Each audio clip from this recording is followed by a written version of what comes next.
হজের 10 দিনের ফজিলত আমাদের সবাইকে মনে করিয়ে দেওয়া লাগবে, ঠিক আছে? অনলাইন অফলাইনে সবাই প্রচার করবেন।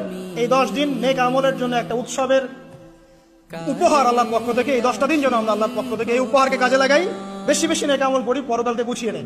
তারপর ইনশাআল্লাহ জিলহজ মাসের প্রথম 10 দিন সম্পর্কে আল্লাহ পাক সূরা ফজরের মধ্যে শপথ করেছেন, ওয়াল ফাজরি, ফজরের কসম, ওয়া লায়ালিন আশর, এবং এই 10 রাতের কসম। এই 10 রাত বলতে এখানে জিলহজ মাসের এই 10 দিন এবং 10 রাতকে বোঝানো হয়।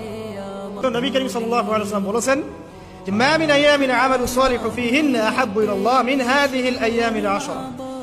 আল্লাহ পাকের কাছে এই 10 দিন অর্থাৎ জিলহজ মাসের প্রথম 10 দিনের নেক আমল যত বেশি প্রিয়, আল্লাহর কাছে জিলহজ মাসের প্রথম 10 দিনের নেক আমল যত বেশি প্রিয়, অন্য কোনো আমল এত বেশি প্রিয় না।